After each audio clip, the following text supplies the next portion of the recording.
apakah kerusakan ini, kalau kita menggunakan kerusakan, itu akan berlanjut di pilkada? Dugaan saya bisa terjadi, ya. Dan mungkin potensinya bisa lebih membesar. Jadi data ini menunjukkan bahwa salah satu cara partai untuk survive dan mengamankan tiketnya atau kursinya itu adalah mencalonkan dinasti.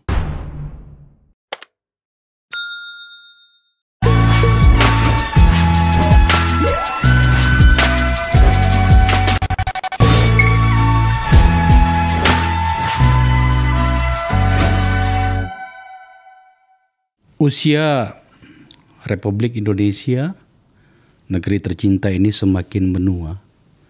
Meskipun jika dibandingkan dengan negara-negara demokrasi yang lain itu masih dianggap muda. Tetapi atas nama ilmu pengetahuan dan pengalaman seharusnya kita merasa semakin menua, dan oleh karenanya seharusnya ada banyak perbaikan-perbaikan yang kita lakukan dalam konteks demokratisasi itu tadi. Dan salah satu lawan dari demokrasi itu sendiri itu adalah dalam konteks demokrasi yang moderat, ya, yang bernama dengan dinasti. Dalam kenyataannya di kita ternyata justru semakin membesar pada saat negara-negara yang lain di berbagai bagian di dunia yang lain itu malah semakin menyesuaikan diri dengan perkembangan zaman. Maka kemudian kami mengangkat ini. Pemilu baru saja berlangsung, dan dalam waktu beberapa bulan ke depan akan ada pilkada lagi. Penting kita bicarakan ini. Sekali lagi, saudara-saudaraku semuanya, penting kita bicarakan ini. Sebab dalam realitasnya dinasti itu tidak berbanding lurus dengan penguatan civil society. Hal yang sangat mendasar dalam penguatan demokratisasi. Saya mengundang seorang peneliti dari CSIS, sebuah lembaga yang sangat besar, sangat bergengsi di Indonesia, Arya Fernandes. Arya, thank you ya. Makasih Bang Akbar sudah diundang. Iya, saya harus mengundang, bro, karena penelitian kalian. Jadi pemirsa, CSIS baru saja meluncurkan hasil riset. Apa judulnya? Nah, ya. Ini membangun parlemen yang setara untuk anak muda dan perempuan. Ada dua kata yang mendasar di sini, anak muda dan perempuan. Sebab sebenarnya kaitan dengan dinasti itu terutama sekali pada bagian ini. Angka-angkanya mengagetkan, situasinya sejujurnya mengkhawatirkan. Pada skala yang lebih kecil, tahun 2019, lembaga yang kami dirikan di sini bernama Nagara Institute itu telah melakukan hal yang sama. Sekali lagi pada skala yang lebih terbatas karena kemampuan peneliti dan kemampuan anggaran kami. Ketemu angkanya ini. Anggota DPR periode 2019-2024 yang terpapar dinasti politik ini tampilannya tak terbantahkan, kami bisa menunjukkan by name, by address. Kemudian juga pada dinasti politik pileg secara keseluruhan 2009, 2014 dan 2019 kami bisa menunjukkan juga, bahkan juga dalam pilkada. Ini ada total 80 daerah. Untuk dinasti politik ada 86 daerah total 2015, 2017, 2018. Pada saat kami melakukan riset ini, hasil pilkada 2020 belum masuk. Yep. Karena waktu itu belum keluar angka-angkanya. Nah, itu Nagara Institute. Sekali lagi, dengan kemampuan kami yang terbatas. Nah, ternyata CSIS melakukan riset yang lebih besar. Nanti dijelasin sama Arya, tetapi pengantar dulu. Ini komposisi anggota DPR terpilih berdasarkan hubungan dengan dinasti politik. Ternyata membesar. Maka kemudian harus kita bicarakan ini. Apa risetnya, Arya? Coba jelaskin kepada kita. Baik, Makasih Bang Akbar. Jadi beberapa waktu lalu kita memang baru saja selesai melakukan satu riset soal parlemen. Jadi ini tema yang sebenarnya sangat penting dan belum banyak yang masuk pada wilayah ini, meskipun pada awal-awalnya banyak juga CSO atau NGO yang menggarap isu ini. Tapi belakangan kita melihat tidak banyak CSO yang memberikan perhatian pada parlemen. Padahal kita tahu bahwa dalam proses demokrasi itu proses kontrol yang efektif dari parlemen itu jadi penting. Begitu juga bagaimana parlemen memposisikan dirinya sebagai sparring partner dari eksekutif. Jadi ini riset yang cukup besar soal parlemen dan kita ada satu dashboard juga yang kita kembangkan untuk melihat sebenarnya bagaimana trajektori parlemen kita. Baik dari sisi keterpilihan politisi muda yang berusia di bawah 40 tahun, keterpilihan politisi perempuan, dan juga isu-isu terkait inkambensi dan juga dinasti. Nah, terkait dinasti tentu saat kami mendesain riset ini, kami mendefinisikan dinasti itu karena ini fokus pada DPR yang terpilih di 2024, periode 2024-2029. Jadi kami mendefinisikan dinasti itu adalah anggota DPR terpilih yang memiliki hubungan darah atau kekerabatan dengan pejabat publik. Ya. Pejabat publik itu bisa berasal dari eksekutif, menteri, ya, atau dia berasal dari kepala daerah yang saat menjabat atau pernah menjabat. Tapi tentu kita batasi periode waktunya.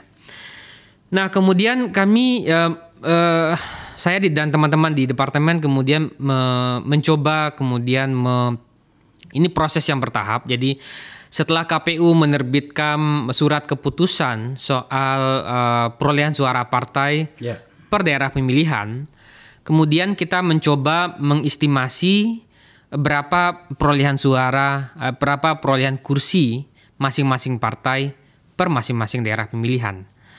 Tentu kita menggunakan metode Sandvik ya untuk menghitung konversi suara menjadi kursi.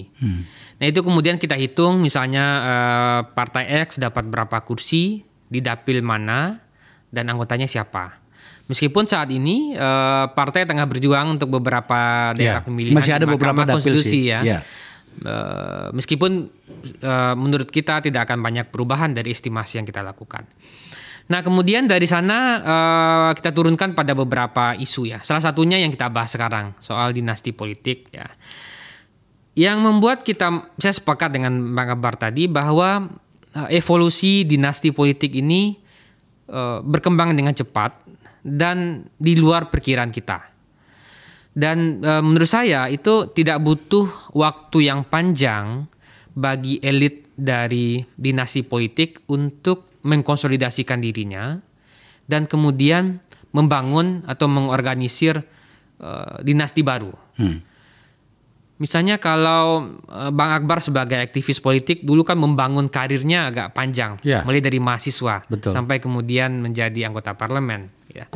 Tapi dinasti politik itu hanya butuh waktu satu periode pemilu, bahkan mungkin kurang. Bahkan lebih pendek. Lebih pendek dari itu, mungkin saat menjabat. Jadi kalau kita lihat itu ada dua pola sebenarnya. Pola pertama itu dinasti berkembang saat elit awalnya itu, generasi awalnya itu tengah menjabat. Misalnya generasi awal tengah menjabat, kemudian kaderisasi dilakukan, dan kemudian anaknya, mungkin istrinya, mungkin suaminya itu maju pada jabatan publik yang lain, misalnya anggota DPR, gitu ya. Atau elit dari generasi awal sebagai petahana atau anggota DPR, kemudian satu periode pemilu setelahnya atau satu periode pilkada setelahnya kemudian mencalonkan anggota dari dinastinya. Dua-duanya terjadi ya. Misalnya dalam kasus yang kedua itu di Sumatera Selatan, misalnya kita ambil contoh beberapa ya. Gubernurnya Sumatera Selatan ketika itu Pak Alex Nurdin ya.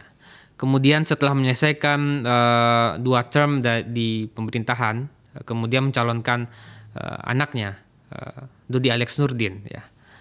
Begitu juga kalau kita lihat di Sulawesi Selatan dan di beberapa tempat lainnya. Tapi ada juga dinasti yang dikembangkan saat generasi awal itu tengah menjabat. Kita lihat beberapa anggota DPR yang berasal dari anak menteri, ya, kebanyakan anak menteri, anak suami dari, bahkan ada yang berhasil duduk di DPR RI, ya, itu suami istri, ayah dengan anak gitu ya.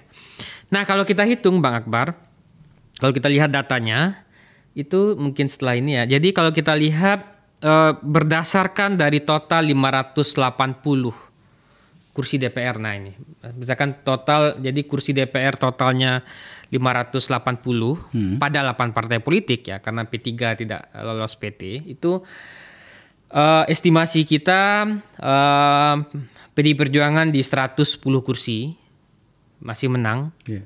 Kemudian Partai Golkar 102, 86 Partai Gerindra. Nah, tapi kalau kita lihat persentasenya itu menunjukkan persentase terbesarnya memang berada di Partai Nasdem ya. Jadi 33,3% dari total kursi Partai Nasdem yang kursinya 69 yang itu, masuk ya, yang masuk lolos, ya. Itu adalah terasosiasi dengan dinasti. Ya. Dan kenapa dia bisa bertahan?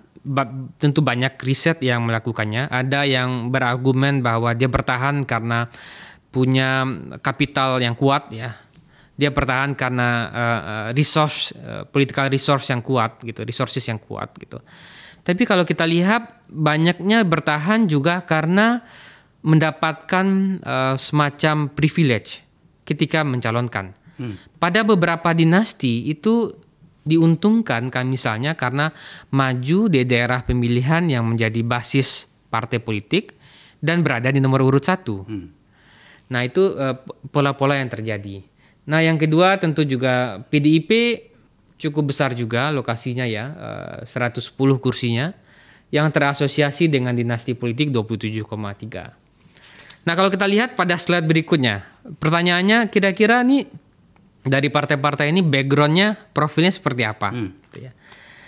Nah, jadi total dinasti politik itu dari secara agregat, Bang Akbar, itu 138 dari 580 kursi DPR. 138 kursi terpilih, yang terasosiasi, punya hubungan dengan dinasti politik. Dinasti dari 580. Dari 580, itu artinya sekitar 23,8%. Oke. Cukup besar.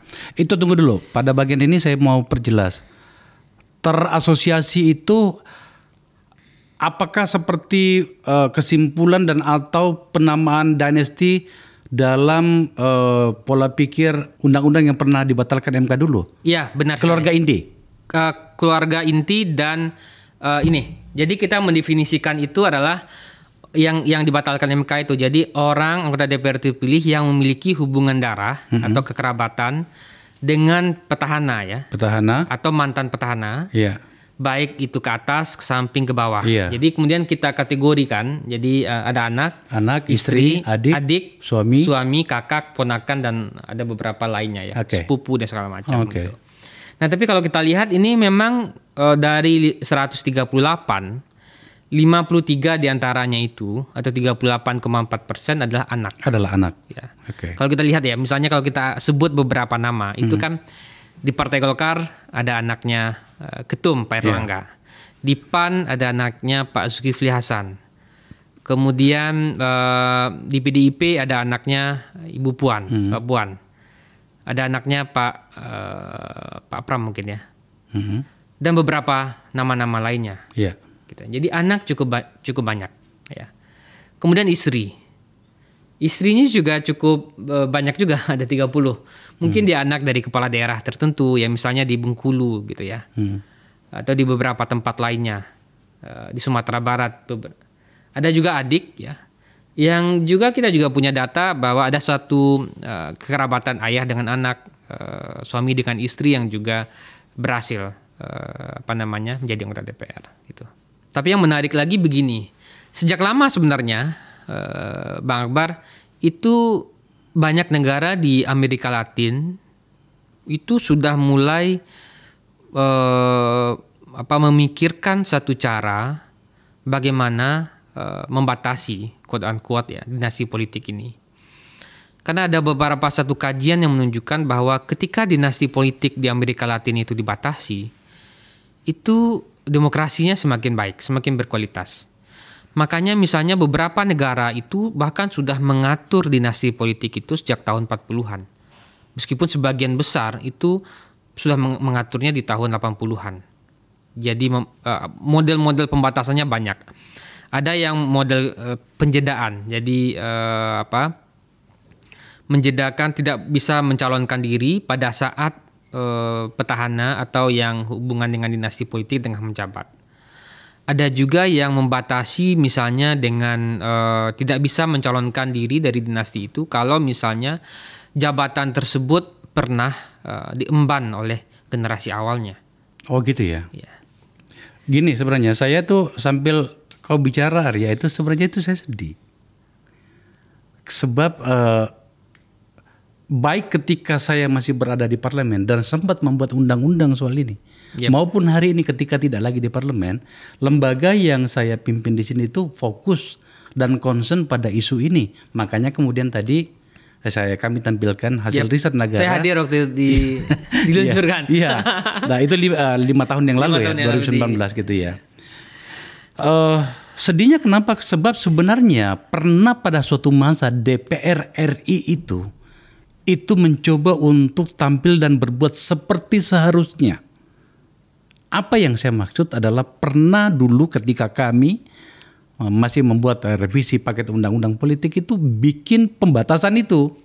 Pernah ada itu. Tadi yang Arya jelaskan kan bahwa keluarga inti ya. Satu langkah ke depan, satu langkah ke belakang, kiri dan kanan. Itu dibatasi. Sudah berkali-kali saya bahas di podcast ini. Boleh maju tapi dengan 2 syarat. Boleh anaknya, istrinya, bapaknya, tantenya, kakeknya, siapapun boleh tapi dengan 2 syarat. Pertama, harus ada jeda 1 periodisasi pemerintahan. Jadi misalnya saya bupati di Kabupaten A, anak saya mau maju boleh, tapi harus ada jeda 1 tahun dulu saya sudah tidak lagi menjabat supaya saya tidak memampatkan seluruh perangkat negara, perangkat kekuasaan saya untuk memenangkan anak saya atau istri saya. Syarat kedua adalah boleh maju tanpa jeda tetapi di daerah lain. Di mana kemudian saya sebagai bupati atau gubernur tidak punya kewenangan dan kekuasaan untuk memberikan bantuan kekuasaan. Dibatalin di Mahkamah Konstitusi. Jadi kalau saya menganggap saya pribadi bahkan punya masalah dengan Mahkamah Konstitusi, saya punya alasan dengan itu. Selain pada keputusan nomor 90 tahun 2023 itu ya. So, ini kemudian saya tadi membiarkan Arya bicara, gue tuh sedih bro. Karena kenapa tampaknya tidak cukup ada kesadaran untuk memikirkan ini. Dan sebentar lagi kan ada pilkada. Pertanyaan besarnya adalah apakah kerusakan ini, kalau kita menggunakan kerusakan, itu akan berlanjut di pilkada? Dugaan saya bisa terjadi ya. Dan mungkin potensinya bisa lebih membesar. Karena generasi-generasi awal dari dinasti politik itu kan memang membangunnya dari daerah. Maksudnya dari pilkada. Dan sekarang mungkin menyebar di anggota legislatif, baik di pusat, daerah maupun provinsi. Nah, tapi yang membuat kita report ini memang kita ingin mengatakan bahwa satu kondisi ideal parlemen itu adalah di mana komposisinya itu mewakili dari karakter populasi. Nah, kalau ini kan belum. Sekarang kita belum. Anak mudanya masih underrepresented. Kemudian representasi anggota DPR terpilih perempuannya kalau kita lihat sejak pemilu 99 memang angkanya meningkat. Tetapi Bang Akbar, itu anggota DPR perempuan yang terpilih itu juga punya asosiasi dengan dinasti politik. Gitu. Misalnya total perempuan terpilihnya 127. Dari 580. Dari 580 naik. Totalnya 21,9%. Okay. Sebelumnya di pemilu 2019 hanya 20,5. Naik sekitar hampir 1%. Yeah. Lebih dari sekitar 1%. Tapi kalau kita lihat, itu 58 dari 127 itu terasosiasi dengan dinasti politik. Jadi data ini menunjukkan bahwa salah satu cara partai untuk survive dan mengamankan tiketnya atau kursinya itu adalah mencalonkan dinasti. Jadi ini partai memang berada dalam situasi yang sulit juga. Mereka butuh survive, tapi pilihannya nggak banyak. Akhirnya calon-calon yang berasal dari dinasti ini yang kemudian dicalonkan, dan ini memang akhirnya merusak kompetisi kita. Menurutmu dari kajian CSIS ini, kenapa kemudian partai tampak putus asa dan tak punya pilihan kecuali melakukan hal ini? Karena dinasti politik itu pertama dia punya resource yang banyak secara finansial. Okay. Punya akses politik, ya. Mungkin elit dari generasi awal itu pimpinan partai sehingga memudahkan mendapatkan rekom. Dia mungkin berasal juga dari elit pengusaha yang memudahkan untuk mendapatkan pembiayaan politik. Yeah. Atau dia populer.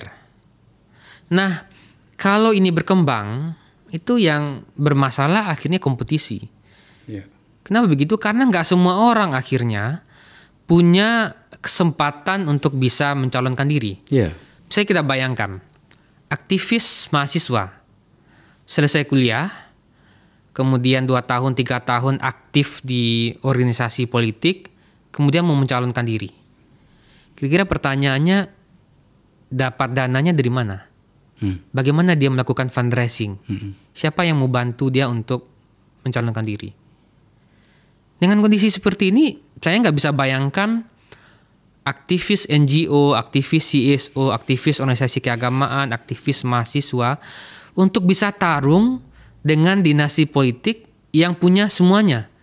Punya akses politik, punya dana yang banyak, populer. Artinya bukan kita mau mengatakan dinasti ini baik atau buruk, tapi pertumbuhan dinasti itu membuat kompetisi politik kita menjadi tidak fair, tidak setara, karena nggak semua orang bisa akhirnya mencalonkan diri. Kalau kemudian kita mencari sebuah pembenaran dan atau barangkali alasan perilaku politik ini, katakanlah seperti itu, adakah temuan CSIS yang mengatakan bahwa oke, dinasti adalah satu hal, tetapi secara kualitas juga sebenarnya mereka lebih baik. Adakah temuan CSIS pada riset ini menyangkut itu? Belum, Bang Akbar. Dan itu saya kira tema yang menarik juga untuk kita melihat bagaimana trajektori atau performa pemerintahan atau performa di DPR dari dinasti-dinasti ini. Misalnya bagaimana pertumbuhan ekonominya, misalnya kita ambil kasus Solo, gitu ya. Bagaimana pertumbuhan ekonomi di Solo, bagaimana pertumbuhan ekonomi di daerah dinasti politik lainnya, apakah lebih baik, sama saja, atau bahkan lebih buruk, gitu ya. Karena beberapa dinasti politik itu juga di beberapa tempat itu juga nggak perform dengan baik.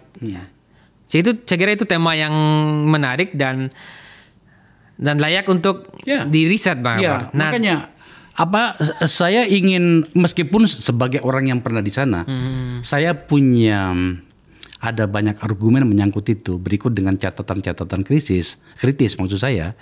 Tapi mungkin kita perlu melakukan itu ya, Bro ya. Siap. Ya, dengan kapasitas kita yang saya sih di sini sangat terbatas ya, tapi mungkin CSIS bisa melakukannya karena sebenarnya ada banyak harapan kepada mereka. saya mencoba untuk fair di tempat ini ya. Yep. Tingkat pendidikan mereka lebih baik. Oke? Oke. Setidaknya dilihat soal mereka pernah belajar di mana. Kan rata-rata luar negeri itu. Yeah. Cusnya itu bagus gitu Yeah, kan. yeah.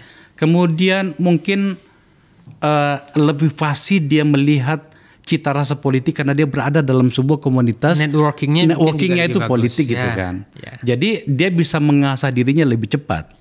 Meskipun saya yakin aktivis yang sering berdemo di lapangan itu berpanas-panas mungkin biasanya lebih tajam soal itu. Nah, kita harus mengukur itu tampaknya bro.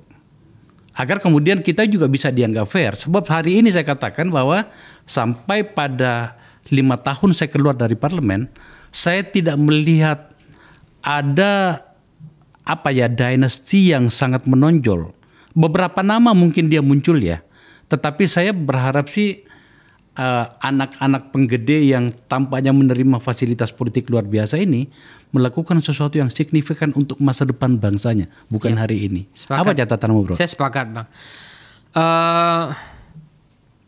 Menurut saya mungkin ada satu indikator awal kita untuk menentukan, mengukur ya, apa yang tadi Bang Akbar sampaikan itu, bagaimana performa daerah ketika dia dipimpin oleh elit yang berasal dari dinasti atau tidak. Apakah daerah itu menjadi lebih baik karena tadi dia punya jejaring politik yang luas, dia mungkin punya knowledge yang lebih luas juga, punya akses gitu ya, sehingga mungkin punya visi politik yang lebih, ya mungkin dia mudah untuk menarik investasi dan segala macam gitu.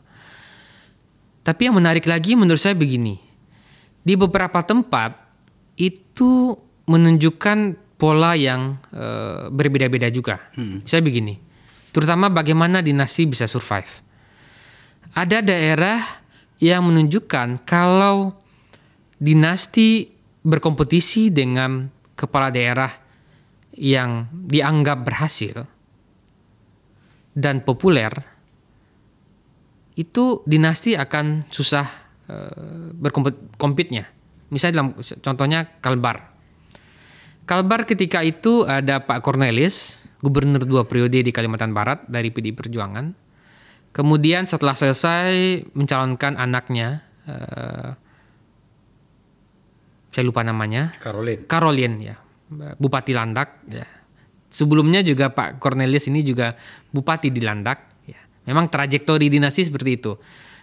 Pak Gibran wali kota di Solo, sebelumnya juga adalah Pak Jokowi di Solo. Alex Nurdin juga begitu, dan banyak dinasti seperti itu. Dan yang paling fenomenal tentu Duterte. Dia adalah wali kota di Davao, salah satu kota terbesar di Filipina. Kemudian anaknya Sarah Duterte juga maju di Davao sebagai wali kota sebelum sampai sekarang menjadi wakil presiden. Ketika bertarung 2000 berapa itu Kalimantan Barat 2018 ingat saya ya. Ketika bertarung dengan Sutarmiji wali kota Pontianak yang dianggap berhasil memimpin Pontianak itu kalah gitu. Tetapi dalam satu kondisi di Sumatera Selatan juga begitu. Dodi Alex Nurdin tarung dengan bupati yang juga dianggap perform dengan baik. Tetapi ada juga kasus kalau level kompetisinya rendah di satu daerah pemilihan, di satu daerah atau pilkada gitu ya. Dan tidak ada kompetitor yang kuat, biasanya dinasti akan lebih mudah menang gitu ya. Jadi memang saya kira untuk bisa bertarung dengan dinasti itu memang harus ada lawan yang seimbang juga gitu. Ya, itu pada skala lanjutan, bro. Yap. Saya sebenarnya berharap bahwa kita concern itu bahkan pada skala awal. Yang saya maksud adalah bagaimana kita memperbaiki kualitas demokrasi kita dengan memperkuat layer partai politik itu menjadi seperti seharusnya. Sudah berkali-kali saya katakan di sini. Dalam banyak kasus ada 5 penyakit partai politik di negara dunia ketiga. Yep. Yang pertama adalah rekrutmen, ya. Kemudian kaderisasi, yang ketiga pengelolaan partainya sendiri seperti apa, yang keempat penyelesaian konflik internal, dan yang kelima itu adalah distribusi kader pada jabatan-jabatan publik. Ya. Nah, yang kelima ini adalah puncak atau magma dari proses yang berasal dari bawah tadi itu. Fondasinya Gitu. Nah, mendapat ruang pula bahwa karena kemudian kita tidak cukup menghadirkan sebuah aturan permainan di mana dalam peristiwa-peristiwa election baik di area legislatif maupun eksekutif itu yang namanya politik uang itu betul-betul bersimaharaja. Maka hancur leburlah kita dalam situasi itu. Nah, makanya kemudian saya selalu mengkritisi di tempat ini adalah kapankah ada niat baik dari partai politik untuk menyadari hal ini dalam segala hal. Dalam bahasa saya itu, saya kepada elitnya partai-partai itu saya katakan gini, jangan sampai kemudian hal yang sama menyentuh partai Anda loh, seperti yang dirasakan oleh partai P3. Ya, tidak cukup mengambil inisiatif untuk memperbaiki situasi yang ada, maka kemudian termakan oleh itu. Itu bisa terjadi loh kepada partai-partai lain. Ini soal niat baik. So, kemudian kembali ke kajian kita, apa menurutmu yang bisa CSIS rekomendasikan kepada kita semuanya, terutama tentu saja kepada partai politik, agar kemudian ini segera kita atasi loh, sebab saya khawatir dengan itu. Saya pribadi ya, Bang Akbar, itu ada satu pemikiran bagaimana kita bisa mendorong kembali soal pembatasan ini. Karena nggak ada cara lain, karena ruang kompetisinya udah nggak setara. Jadi nggak mudah orang baru untuk bisa bertarung dengan para elit dinasti yang punya banyak privilege gitu ya. Jadi cara yang paling mungkin menurut saya efektif itu adalah pembatasan. Dan pembatasan itu bukan pilihan yang anti demokrasi juga gitu ya. Pembatasan itu memberikan jeda bagi para generasi awal, memberikan jeda untuk bisa juga elitnya juga gak kita larang maju juga, tapi dia ada penjedaan supaya setelah penjedaan berakhir dia bisa maju.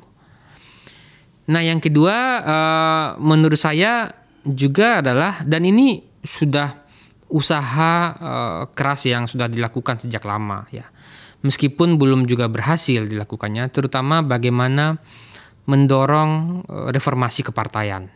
Nah, kalau kita bisa dorong itu kan isu-isu soal demokratisasi internal, isu-isu soal pembiayaan politik ya, dan isu-isu soal rekrutmen kaderisasi itu mungkin bisa menyelesaikan sedikit masalah dari situ. Tapi kan kalau kita lihat undang-undang kepartaian kita itu sejak terakhir mungkin 2012 ya. 2012. Iya. Hampir 12 tahun belum pernah direvisi. Padahal pembiayaan politik kita tambah tinggi, masalah-masalah krusial di partai juga tambah banyak. Dan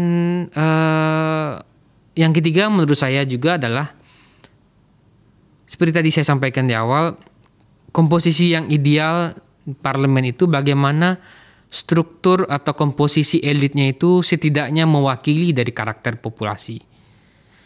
Sekarang kan kalau kita lihat kan perempuannya masih underrepresented, anak mudanya juga begitu, bahkan cenderung drop gitu ya dibandingkan pemilu sebelumnya. Saya tidak tahu apakah ini usul yang menarik atau tidak, atau apakah nanti akan punya efek-efek domino lainnya. Bagaimana kita memberikan kuota? Kita sudah berikan kuota pada perempuan, tapi buat anak muda itu belum ada kuota.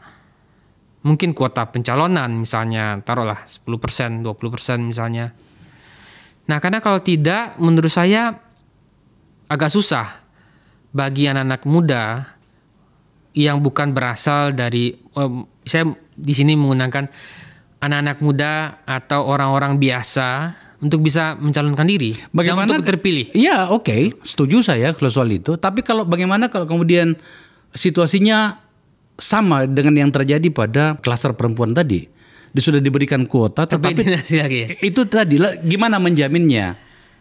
Maka kemudian saya lebih berpikir begini, Bro Arya. Memang kita harus mengambil sedikit upaya yang agak ekstrim. Progresif ya. Progresif ya, kita ganti bahasanya. Jangan ekstrim, progresif lah. Bahwa kemudian ini tidak bagus bagi masa depan kita. Masa depan demokrasi kita. Lama-lama nantinya kemudian negara ini diatur dari rapat-rapat keluarga, meja-meja makan keluarga gitu. Dan itu tidak menyenangkan bagi kita. Saya nggak mau. Saya pengen anak-anak saya yang saya ajari sejak dari kecil tentang demokrasi, tentang kata keadilan dan seterusnya, itu bertarung dengan anak-anak yang lain. Masih mending kalau saya anak pejabat. Saya kan bukan anak pejabat lagi, saya bukan lagi di DPR. Saya rakyat biasa. Tetapi saya jaminkan bahwa anak saya bisa bertarung dengan itu. Lah bagaimana dengan yang lain? Iya, iya. Jadi memang tren global terutama di Amerika Latin ya, yang situasinya relatif mirip dengan kita. Beberapa negara sistemnya presidensial dan beberapa negara juga multipartai gitu ya. Jadi mereka sejak lama sudah melakukan itu. Bahkan ada yang tahun 39 atau 49 yang melakukan pembatasan. Tapi banyak negara-negara di Amerika Latin itu melakukan pembatasan itu di gelombang ketiga demokrasi di tahun 80-an gitu ya. Nah, kita agak telat ya sebenarnya. Dilakukan di 2015 Bang ya. No. 2013 bahkan, tapi meskipun dibatalkan oleh Mahkamah Konstitusi. Bayangin aja waktu itu, bagian ini seru nih. Jadi kekuatan oligarki dan dinasti di seluruh Indonesia itu bersatu melakukan gugatan ke Mahkamah Konstitusi dan diiyakan. Inilah terjadi hari ini. Ya karena nggak ada cara lain ya. Kita tentu berharap ke partai politik. Ya kalau misalnya gagasan soal pembatasan ini tidak berhasil atau sulit dilakukan, ya salah satunya bagaimana partai memberikan standarisasi atau SOP yang jelas soal pencalonan. Misalnya begini, bahwa untuk maju dari anggota DPR RI misalnya, itu seseorang harus, dan ini harus dilakukan di undang-undang ini kalau mau, di undang-undang pemilu atau undang-undang partai politik. Jadi seorang yang ingin mencalonkan untuk DPR RI, contohnya, itu harus menjadi anggota partai untuk periode waktu tertentu. Taruhlah misalnya 3 tahun atau 4 tahun gitu. Atau bila dia ingin mencalonkan menjadi anggota DPR RI, dia harus pernah menjadi anggota pengurus partai misalnya di tingkat pusat misalnya, atau pengurus partai di level di bawah sebelumnya. Sehingga itu membuat orang punya standar yang sama, partai punya standar yang sama, dan orang-orang biasa dengan orang dari dinasti politik juga punya kesempatan yang sama. Masalahnya partai mau atau enggak gitu. Kan banyak juga yang bypass Bang Akbar. Tiba-tiba udah jadi nyalon. Tiba-tiba udah punya jabatan strategis di partai. Kalau di situasi seperti ini, orang-orang dari aktivis akhirnya berpikir, berkarir panjang di partai, bertahun-tahun, kalau di Golkar kan panjang sekali tuh ya, dari departemen ya, kemudian dari departemen, bidang, aktif di sayap, kemudian tiba-tiba ada seseorang yang belum pernah mengurus partai, karena mungkin populer, karena punya hubungan kekerabatan, tiba-tiba dicalonkan. Kan nggak baik juga bagi pelembagaan partai kita gitu. Itu tentu saja saya setuju. Itu kan mekanisme formal sebuah organisasi. Yep. Saya bahkan sebenarnya itu kita naik selangkah lah lebih dari itu.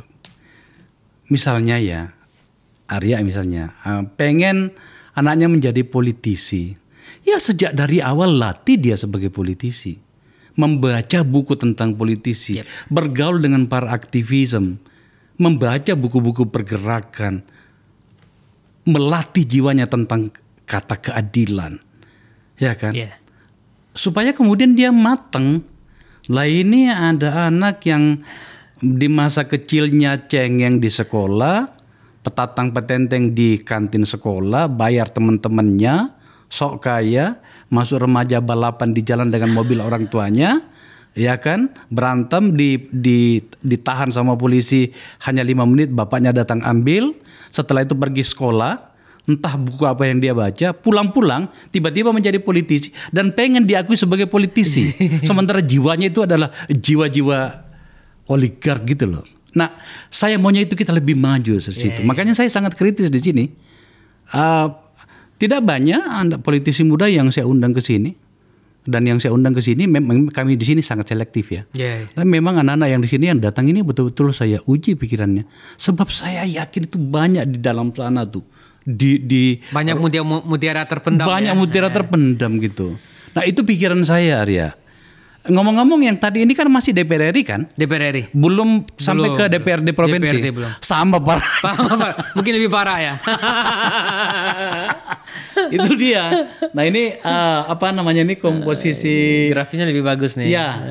Ini coba lihat, jelasin dulu nih. Ya jadi seperti tadi kita kemudian membreakdown data kursi DPR itu berdasarkan apakah anggota DPR terpilih itu terasosiasi dengan dinasti atau enggak. Jadi kita ngecekin satu-satu Bang Abar. 580 itu kita cek satu-satu. Dia punya hubungan kekerabatan dengan dinasti atau tidak gitu ya. Misalnya sebagai contoh Partai Golkar itu ada 102 kursi terasosiasi dengan dinasti itu 26,5% atau 27 orang gitu ya. Ya hampir semua partai yang kalau dari sisi persentasenya itu PKS ya 11,3, jumlahnya juga kecil ya 6 orang gitu ya. Tapi sebagian besar partai ya punya asosiasi. Seperti tadi saya sampaikan, jadi sekarang itu salah satu cara partai survive itu memang selain transfer pemain ya. Itu adalah dengan dinasti ya. Jadi dan ini tentu tadi membuat kesempatan itu enggak setara. Jadi ini masih dinasti ya, belum masuk pada katakanlah misalnya isu tentang orang yang betul-betul kagak ngerti tentang politik tiba-tiba di pengalaman ya, pengalaman. Katakanlah para pesohor gitu ya. Belum.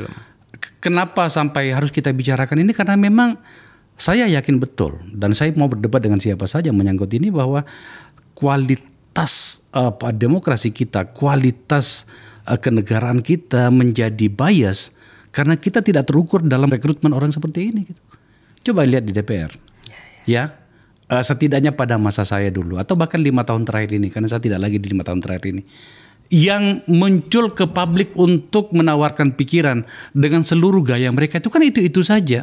Di PDIP ya Adian Napitupulu lah, Masinton lah, siapa di Golkar Ahmad Doli Kurnia, kemudian Maman, ya kan, di PKB Lulu lah, siapa di PKS siapa, itu saja. Sementara ada 575 orang. 80. Sekarang 580. Sebelumnya yang saya maksud gitu loh. Kemana kalian wahai semua anggota DPR? Saya mau menggugat mereka dan sudah lama saya gugat. Karena menurut saya ya, politisi itu adalah orang yang memiliki gagasan tentang masa depan bangsanya. Itu loh bro, kenapa sampai saya selalu fokus pada isu seperti ini. Makanya kemudian kita bicarakan ini. Bagaimana dengan daerah? Lebih parah lagi. Lebih parah lagi. Ya juga mungkin sekarang itu juga saya lihat ya, terutama dalam 2 pemilu terakhir itu mulai banyak ya para elit-elit lokal itu yang jadi anggota DPR RI. Misalnya sebelumnya mungkin dia kepala daerah, mantan bupati, mantan wali kota, mantan gubernur gitu ya.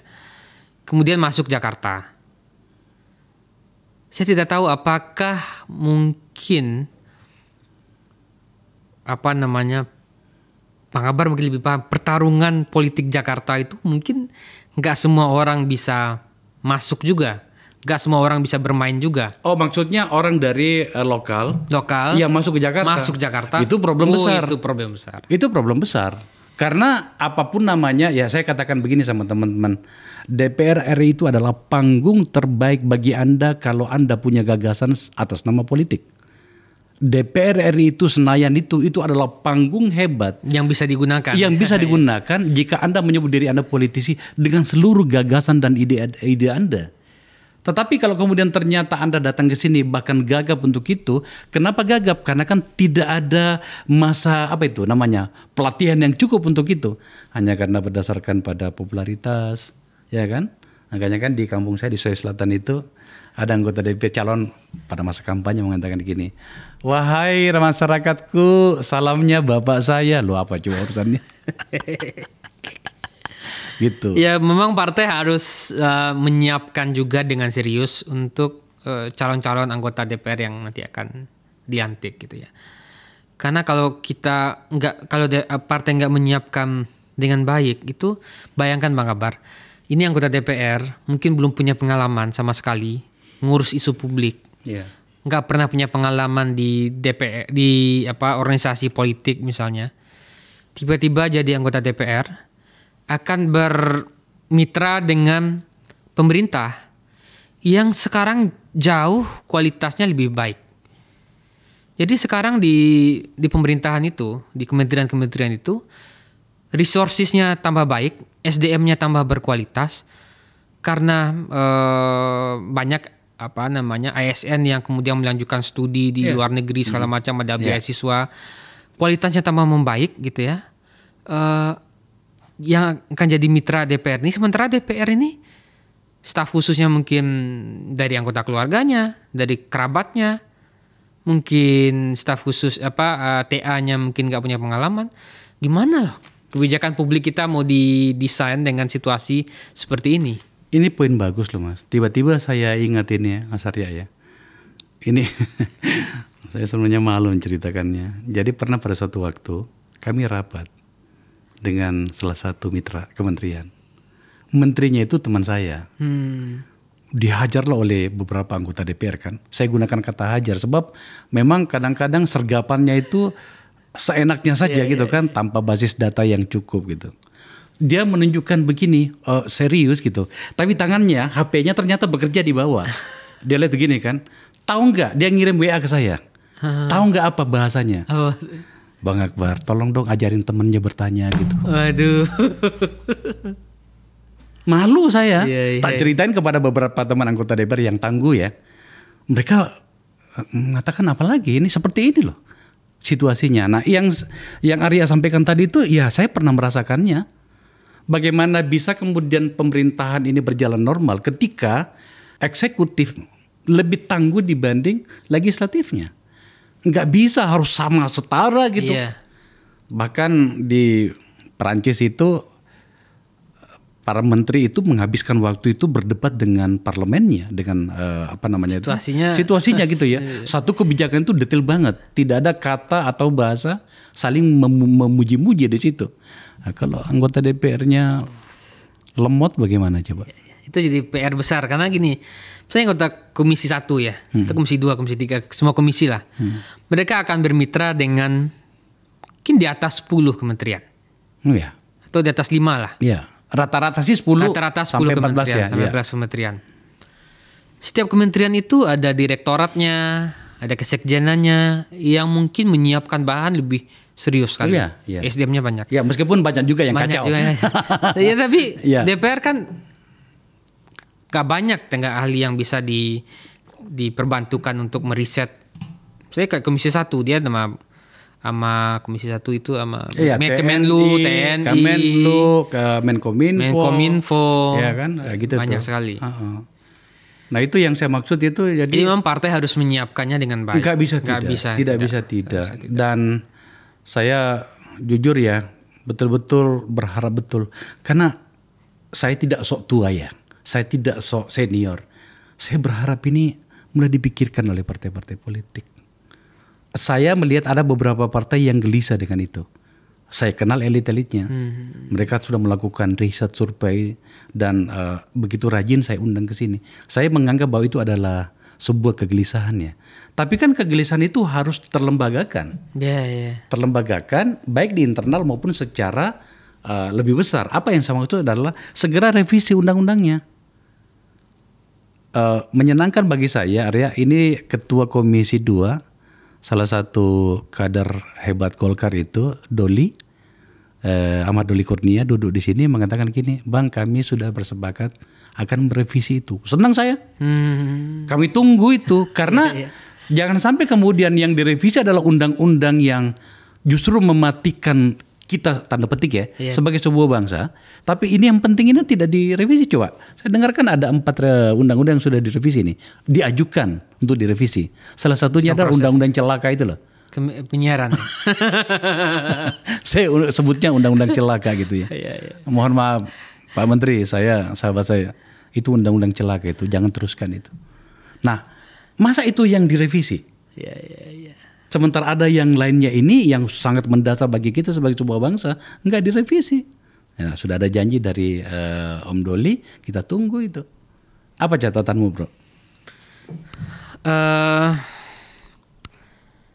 Saya kira memang kalau kita lihat kondisi di beberapa partai ya, memang harus ada orang-orang seperti Bang Doli itu yang menjadi lokomotif perubahan di masing-masing partai. Karena kalau partai ini nggak berubah, nggak melakukan reform, itu ya padahal kan dia partai ini akan mengurusi isu-isu publik yang besar. Betul. Dan tantangan kita ke depan kan juga akan berat. Betul. Misalnya isu-isu, apalagi sekarang kan isu-isunya baru semua, Pak. Baru semua. Yang mungkin sebelumnya 5 tahun, 10 tahun lah, itu nggak terpikir oleh kita. Misalnya isu soal perubahan iklim. Itu kan, atau isu-isu soal AI gitu ya. Yang banyak isu-isu baru yang mungkin butuh orang-orang yang lebih fresh dari dunia baru juga untuk bisa mendalami isu ini. Nah, kalau kita lihat situasinya kan juga begitu. Kenaikan dan penurunan suara partai itu. Jadi saya punya argumen kayak gini ya. Jadi menurut saya harus buktikan argumennya juga apakah benar atau tidak ya. Menurut saya salah satu faktor yang membuat partai itu bisa naik suaranya atau bisa berubah gitu ya, atau bisa reform itu adalah jadi gini, maksudnya gini, perubahan internal partai semakin dia punya dorongan untuk berubah, untuk mereform banyak hal, itu sebenarnya punya hubungan dengan kenaikan suaranya. Jadi kita ambil contoh Partai Golkar. Setelah kalah 2099, kemudian melakukan reform yang besar ketika pada zaman Bang Akbar Tanjung. Dan di 2004, Golkar kembali menang sebagai partai pemilu. PKS 99 hanya dapat sekitar 1%. Ya. Kemudian ada reform internal yang kuat, kemudian bisa naik 7%. Dan sekarang stabil suaranya. Reform lain juga mungkin dilakukan oleh Partai Nasdem dalam konteks yang berbeda. Terutama dalam merekrut orang-orang eksternal yang udah jadi direkrut dan jadi anggota DPR dan terpilih. Tapi partai-partai yang nggak melakukan reform itu kalau nggak suaranya turun, kalau nggak hilang. P3 misalnya, sayang juga kita partai legend seperti itu dia. tiba-tiba hilang di DPR. Tidak ada reform, malah PKB juga melakukan reform. PKB itu Bang Akbar, itu tahun, saya coba lihat datanya ya. PKB itu tahun 2009 ketika ada konflik antara Gus Dur dengan Caimin ketika itu.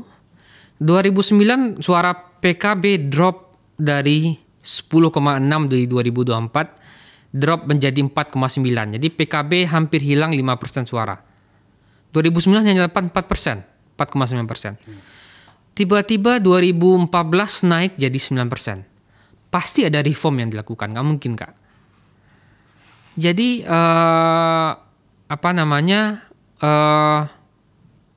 reform itu penting bagi partai untuk bisa bertahan dan bahkan meningkatkan suaranya. Saya percaya itu, makanya sebenarnya saya selalu berpikir dan berharap ya kaum progresif di masing-masing internal parpol itu mulai mendapatkan ruangnya. Hari ini orang-orang ini kan orang-orang berani ya, punya konsep, punya pengalaman, bukan tidak lahir dari komunitas cengeng gitu kan. Itu mulai memompakan pikiran-pikiran progresif di internalnya agar kemudian perubahan-perubahan itu terjadi. Dan sebenarnya ya karena saya akrab dengan mereka-mereka ya, Yu juga akrab ya. Saya melihat bahwa ada upaya ke situ. Cuman ini speednya nih yang harus ditambah karena ada masa rutinitas politik itu bernama 5 tahun di mana kemudian harus akan ada hasilnya dan hasilnya itu berdampak pada 5 tahun berikutnya bagi kita. Itu yang saya maksud. Pada surveinya atau risetnya CSIS tadi itu menunjukkan bahwa ternyata pada bagian ini mereka tidak peduli. Maka ada korban satu bernama P3. Yep. Kita berharap itu jangan lagi ada yang seperti itu. Sebenarnya mau partai mau 10 juga tidak apa-apa. Yang penting mereka itu fokus pada apa isu-isu yang berhubungan dengan publik. Lah mereka dalam banyak catatan kami di sini itu tidak terlalu fokus pada bagian itu, Arya. Apa catatanmu? Saya mungkin gini juga Bang Akbar, soal representasi ya. Salah satu yang mendorong partai itu berubah atau caleg terutama itu adalah kalau dia khawatir di pemilu berikutnya dia nggak terpilih. Itu dia. Sehingga karena dia khawatir dia akan kerja keras supaya dia bisa terpilih. Salah satunya menyalurkan aspirasi masyarakat. Gitu ya. Kalau soal politik uang itu set yang berbeda misalnya. Betul. Nah, kita bayangkan dalam sistem proporsional kita yang terbuka ini, itu daerah pemilihan kita sangat luas sekali. Misalnya untuk satu daerah pemilihan di Kalimantan Tengah, itu satu provinsi, satu daerah pemilihan, provinsinya besar sekali, dan akhirnya caleg-caleg kemudian beberapa caleg nggak punya hubungan yang erat dengan pemilih, dengan konstituennya.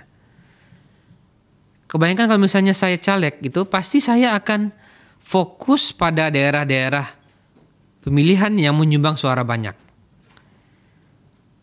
Nah akhirnya orang caleg-caleg akhirnya nggak peduli, akhirnya pokoknya dia tinggal turun H-6 jor-joran, habis-habisan terpilih lagi. Iya. Nanti tahu 5 tahun berikutnya enggak lagi gitu ya. Menyerahkan diri pada nasib gitu kan. Sudah serahin duit tapi tidak terpilih, ada juga yang begitu. Tapi ya itulah dia. Kenapa sampai kemudian kami di sini Arya fokus pada ini, karena menurut kami di sini dan saya yakin juga kegelisahan teman-teman di CSIS ini harus ada langkah yang signifikan untuk ini. Riset kami itu sudah 2019. Kami teriakan dan kami kirimkan ke masing-masing partai politik. Semacam rekomendasi dari kami, kan waktu itu kami baru lahir. Tapi ternyata pada pemilu 2024 ini, setidaknya pada wilayah legislatif, ternyata tak ada pengaruhnya sama sekali. Jadi kami bisa menyimpulkan bahwa kami diabaikan. Rekomendasi dari Nagara Institute itu diabaikan. Saya berharap risetnya CSIS ini lebih digaungkan lagi. Disampaikan kepada partai-partai politik itu. Makasih udah undang nih, bisa kita ceritakan. Tentu saja.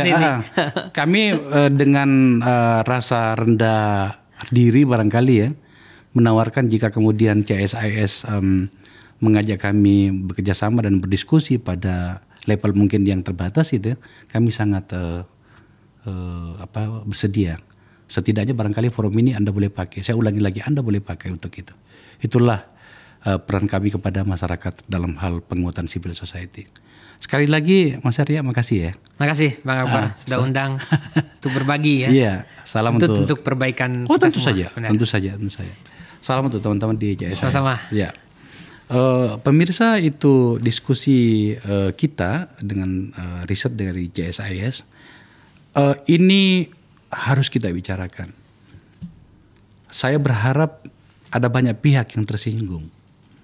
Saya berharap ada banyak pihak yang merasa bahwa ini tema yang mulai mengganggu, dan mengganggunya harus diselesaikan dengan cara memperbaiki situasi itu.